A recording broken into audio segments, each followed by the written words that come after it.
ನಾವು ಟಾಟಾ ಅನ್ನೋ ಹೆಸರನ್ನ ಕೇಳೇ ಇರ್ತೀವಿ. ಹಾಗೆ ಆ ಒಂದು ಟಾಟಾ ಸಂಸ್ಥೆಯ ನಿರ್ದೇಶಕರು ಹಾಗೆ ಸಂಸ್ಥಾಪಕರು ಆಗಿರುವಂತಹ ರತನ್ ಟಾಟಾ ಅವರು ಈಗ ಸಮಾಜ ಸೇವೆಯಲ್ಲಿ ಒಂದೆಜ್ಜೆ ಮುಂದೆನ ಇಡ್ತಾ ಇದ್ದಾರೆ. ಈಗಾಗಲೇ ಸಾಕಷ್ಟು ಸಮಾಜ ಸೇವೆಯನ್ನು ಮಾಡೋದ್ರ ಮುಖಾಂತರ ಅವರ ಹೆಸರನ್ನು ಗಳಿಸಿರುವಂತಹದ್ದು ನಮಗೆಲ್ಲ ಗೊತ್ತಿದೆ. ಹಾಗೆ ಅವರ ಒಂದು ಅಂದರೆ ಅವ್ರ ಸಂಸ್ಥೆ ಆಗಿರ್ಬೋದು ತುಂಬ ಕಡೆ ಬೆಳಗಾಗಿದೆ. ಒಂದು ಉದ್ಯಮಿಯಾಗಿ ಒಂದು ಸಮಾಜ ಸೇವೆಯ ಕೆಲಸಗಳನ್ನು ಮಾಡುವಂತಹ ಸಮಾಜ ಸೇವಕನಾಗಿ ನಮ್ಮ ದೇಶದಲ್ಲಿ ಉತ್ತುನ್ನತ ಸ್ಥಾನದಲ್ಲಿರುವಂತಹ ವ್ಯಕ್ತಿ ಈ ರತನ್ ಟಾಟಾ ಅಂತ ಹೇಳ್ಬೋದು. ಯಾಕಂದ್ರೆ ಈಗ ಒಂದು ರಸ್ತೆ ಬದಿಗಳಲ್ಲಿ ಯಾವುದಾದ್ರೂ ಒಂದು ನಾಯಿ ಆಕ್ಸಿಡೆಂಟ್ ಆಗಿ ಅಥವಾ ಗಾಯ ಆಗಿ ಬಿದ್ದಿದ್ರೆ ಯಾರು ಕೇರ್ ಮಾಡೋರಿರಲ್ಲ.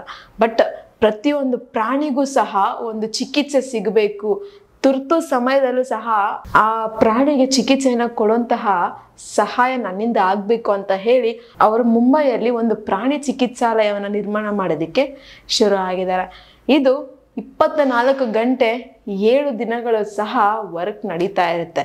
ಯಾಕಂದರೆ ಒಂದು ಪ್ರಾಣಿಗಳ ಒಂದು ಹೆಲ್ತನ್ನು ಗಮನದಲ್ಲಿ ಇಟ್ಕೊಂಡು ಮತ್ತು ಪ್ರಾಣಿಗಳಿಗೆ ಆಗ್ತಿರುವಂತಹ ಒಂದು ಕಾಯಿಲೆ ಆಗಿರ್ಬೋದು ಅಥವಾ ಒಂದು ರೋಡ್ ಸೈಡಲ್ಲಿ ಆಕ್ಸಿಡೆಂಟ್ಸ್ ಆಗಿರ್ಬೋದು ಅದನ್ನೆಲ್ಲ ಒಂದು ಗಮನದಲ್ಲಿ ಇಟ್ಕೊಂಡು ಈ ತರ ಒಂದು ಸಣ್ಣ ಸೇವೆಯನ್ನು ಮಾಡೋದಕ್ಕೆ ಮುಂದಾಗಿದ್ದಾರೆ. ಈಗಿನ ಕಾಲದಲ್ಲಿ ರೋಡ್ ಸೈಡಲ್ಲಿ ಮನುಷ್ಯ ಆಕ್ಸಿಡೆಂಟ್ ಆಗಿ ಬಿದ್ದಿದ್ರೇನೆ ಕೇರ್ ಮಾಡದೇ ಇರೋಂಥ ಜನ ನಮ್ಮಲ್ಲಿದ್ದಾರೆ, ಅಂದರೆ ನಮ್ಮ ಸಮಾಜದಲ್ಲಿದ್ದಾರೆ. ಅಂಥದ್ರಲ್ಲಿ ಒಂದು ಪ್ರಾಣಿಗಳನ್ನ ಗಮನದಲ್ಲಿ ಇಟ್ಕೊಂಡು ಇಂತಹ ಒಂದು ಕೆಲಸಕ್ಕೆ ಮುಂದಾಗಿದ್ದಾರೆ ಅಂದರೆ ಅವರ ಮನಸ್ಸು ಎಷ್ಟು ಒಳ್ಳೆಯದು, ಅಂದರೆ ಅವ್ರ ಮನಸ್ಸು ಯಾವ ರೀತಿ ಚಡಪಡಿಸುತ್ತೆ ಪ್ರಾಣಿಗಳಿಗೋಸ್ಕರ ಅಂತ ನಮಗಿಲ್ಲಿ ಗೊತ್ತಾಗುತ್ತೆ.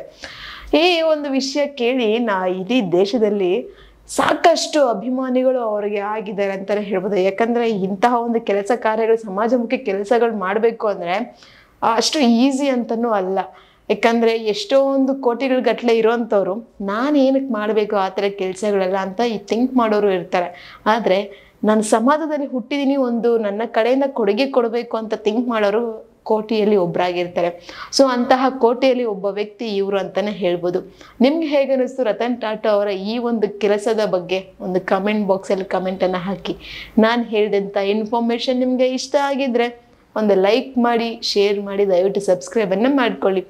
ಹಾಗೆ ಇದೇ ಥರ ಇನ್ನಷ್ಟು ವಿಡಿಯೋಸ್ಗೋಸ್ಕರ ನೀವು ನೋಡ್ತಾ ಇರಿ ನಮ್ಮ ಚಾನಲನ್ನು.